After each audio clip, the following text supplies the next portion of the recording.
Olá, bem-vindos a mais uma exploração detalhada. Hoje o foco é um passo, fundamental na produção de ouro, a eletrorecuperação. Isso mesmo. Temos aqui um capítulo técnico bem interessante, que explica como é que o ouro é recuperado eletroliticamente. Geralmente de soluções bem diluídas, né? Exato. Que vem lá da lixiviação. Exato. É uma etapa crucial. Vem depois da lixiviação e, muitas vezes, depois da adsorção em carvão ativado também. Certo. O objetivo final é concentrar e purificar o ouro que está ali dissolvido. Ok, vamos lá desvendar isso então. É curioso que a ideia básica, a eletrorecuperação, não é nova, né? Existe desde o fim do século XIX. Já tem um tempo. Mas parece que demorou para engrenar, para se popularizar. Foi meio ofuscada por aquele outro processo, o Merrill-Crowe, com o zinco. Sim, o da precipitação com zinco. Por que essa demora toda? O que faltava? Olha, o principal gargalo era a falta de células eletrolíticas que fossem eficientes para essas soluções muito diluídas de ouro, as que vinham da lixiviação, sabe? Ah, entendi.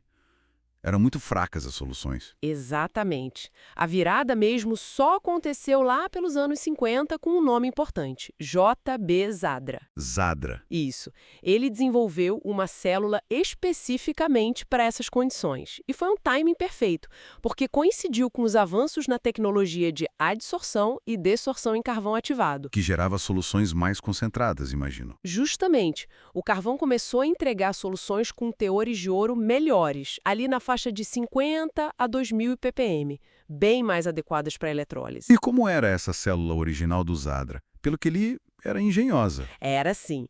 Ela usava lã de aço como cátodo, para ter uma área superficial enorme, né? Para ter onde o ouro depositar. Isso. Essa lã ficava envolta num isolador plástico e ao redor tinha uma malha de aço inoxidável, que era o ânodo. Tudo dentro de um tanque. Algumas ainda operam, sabia? Embora já ultrapassadas. Que interessante. Mas pelo que está no documento, essa célula Zadra tinha lá os seus problemas, né? Tinha sim. Fala aqui de fluxo não uniforme da solução, o eletrólito, espaço grande demais entre os eletrodos, que deve aumentar o consumo de energia, né? Com certeza. Maior distância, maior resistência, maior voltagem necessária. E um aproveitamento ruim do volume do tanque. E a eficiência de corrente baixíssima, algo como 0,02%. É incrível. Pois é, parece pouco, né? Quer dizer, mais de 99% da eletricidade não estava depositando ouro. Mas, ainda assim, foi um avanço fundamental para a época. Tá, mas como é que superaram essas limitações? Porque hoje o processo é bem usado. Bem, aí surgiram designs melhorados, como os desenvolvidos pelo USBM, que é o Bureau de Minas dos Estados Unidos, e pelo Mintec lá da África do Sul. Ah, instituições de pesquisa importantes. Exato. O foco deles foi melhorar o transporte de massa. Garantir que a solução passasse de forma mais uniforme pelo cátodo, sabe? Para otimizar o contato. Faz sentido. Melhorar a hidrodinâmica. Isso. E também buscavam mais flexibilidade na operação. Chegaram até a testar em laboratório uns materiais diferentes, tipo níquel reticulado, membranas, mas o custo ainda é um entrave para usar em larga escala na indústria. Entendi. Mas então por que hoje se prefere tanto a eletrorecuperação, mesmo com esses desafios? Olha, acho que são dois pontos principais. Primeiro, a maior seletividade. O ouro depositado é geralmente mais puro, o que facilita o refino depois. Menos contaminantes? Exato. E o segundo ponto é que não precisa adicionar reagentes químicos para fazer a redução. São os elétrons da corrente elétrica que fazem o trabalho de transformar o ouro dissolvido em ouro metálico. É um processo mais limpo nesse sentido. Entendi. E falando nesses elétrons fazendo o trabalho, como é que isso funciona na prática? Como a eletricidade arranca o ouro da solução? De forma bem simplificada, você aplica uma diferença de potencial, uma voltagem, entre dois eletrodos.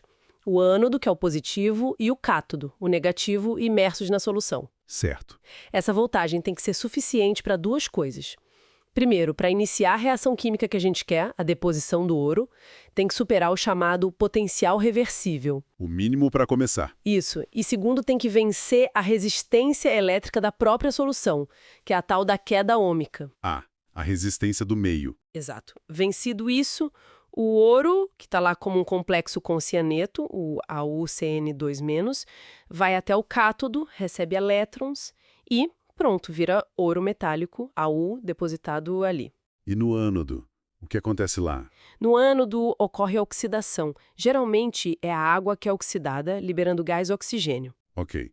E a velocidade com que o ouro gruda lá no cátodo? Depende do quê? Só da voltagem? Depende do que chamamos de sobrepotencial. É o quanto você aplica de voltagem acima daquele mínimo necessário para a reação começar. Ah, tipo dar um gás extra. Exatamente. Aumentar o sobrepotencial acelera a deposição. Só que tem um limite. Qual o limite? Em soluções diluídas, como essas da lixiviação, o limite é a velocidade com que os íons de ouro conseguem chegar até a superfície do cátodo. É o transporte de massa. Mesmo que a reação pudesse ser mais rápida, não tem íon suficiente chegando lá. Isso mesmo. É como um gargalo no trânsito. A velocidade geral é limitada por quantos íons conseguem chegar ao pedágio, que é o cátodo. E as pontas industriais geralmente operam buscando essa condição, esse controle por transporte de massa, para maximizar a taxa de deposição possível naquela concentração. Entendi. Então, no cátodo, a reação desejada é AuCN2- mais um elétron, virando ouro metálico e liberando cianeto. Mas imagino que não seja a única coisa acontecendo ali, né? Não, de jeito nenhum. Aí que entram as complicações.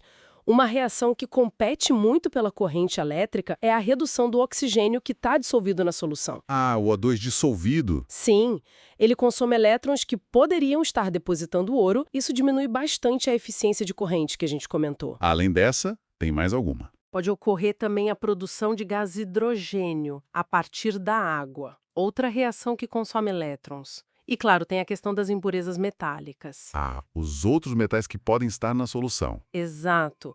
Prata, mercúrio, cobre, chumbo, eles geralmente têm potenciais de redução menos negativos que o ouro em solução de cianeto. Isso significa que eles tendem a se depositar junto com o ouro ou às vezes até antes dele. Contaminando o produto final. Exatamente.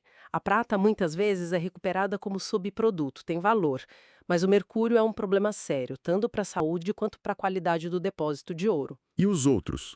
Cobre, chumbo. Cobre e chumbo em baixas concentrações às vezes podem até ajudar um pouco, ter um efeito catalítico, mas em altas concentrações são contaminantes. Já níquel, ferro, zinco, esses só depositam se estiverem em concentrações muito, muito altas. Uau, é uma química bem complexa acontecendo ali na superfície do cátodo. Então, para a gente ter uma ideia geral, quais são os principais fatores que mandam na eficiência do processo todo? São vários, né? A gente já falou da tensão aplicada, que na indústria fica ali entre 2 e 6 volts, a concentração de ouro na solução, claro, quanto maior, melhor. A temperatura também ajuda bastante, por isso se opera quente, entre 70 e 90 graus Celsius. Acelera reações e a difusão. Isso. A área do cátodo tem que ser grande, a agitação ou fluxo da solução, a hidrodinâmica é crucial. A concentração de cianeto livre, a condutividade da solução, que às vezes é ajustada adicionando soda cáustica, NaOH. Para conduzir melhor a eletricidade. Exato. O pH também é importante, tem que ser mantido alcalino, acima de 12,5, para proteger o ânodo da corrosão e evitar a formação de gás cianídrico, que é muito tóxico. E, claro, a presença de outros íons, como sulfetos, que podem ser um problema porque podem até redissolver o ouro que já foi depositado. Nossa, quanta coisa para controlar. E na indústria? Como eles lidam com isso tudo? Usam células enormes ou... Como é a configuração? É muito comum usar várias células menores em série, a solução passa por uma, depois pela outra e assim vai, ou então recircular a solução várias vezes pela mesma célula ou por um conjunto delas. Para ir tirando o ouro aos poucos. Isso. No Brasil mesmo, tem exemplos citados no documento. A CVRD Ogivale, lá em Itabira, usava 5 células ADRA em série. A Morro Velho em Queiroz também usava eletrólise com alta recuperação, tipo 99%. E tem estratégias diferentes, né? Pelo que entendi. Tem sim. Algumas plantas operam com uma eficiência menor em cada passagem, mas recirculam bastante a solução até atingir a recuperação global desejada. Outras tentam ser mais eficientes numa única passagem, tirar quase todo o ouro de uma vez. Depende muito da planta, do minério. Bem interessante. Fica bem claro que a eletrorecuperação é de fato uma tecnologia-chave, né? especialmente para lidar com essas soluções mais diluídas dos métodos modernos de lixiviação e adsorção em carvão. E combina a seletividade com um processo que não depende de adicionar mais reagentes químicos para a redução. Exatamente. É uma ferramenta poderosa na metalurgia do ouro moderno. Muito bom. E isso, sabe, nos deixa com uma pergunta para pensar. Considerando essa busca constante por mais eficiência e o desafio de lidar com minérios cada vez mais complexos, com impurezas difíceis, como será que essas células de eletrorrecuperação vão evoluir? Boa pergunta. Será que a gente vai ver, num futuro próximo, a aplicação industrial daqueles materiais mais avançados ou designs mais sofisticados que hoje estão mais restritos ao laboratório? Talvez para otimizar ainda mais a separação do ouro e, quem sabe, minimizar aquelas reações indesejadas como a do oxigênio que rouba corrente? Fica aí a reflexão.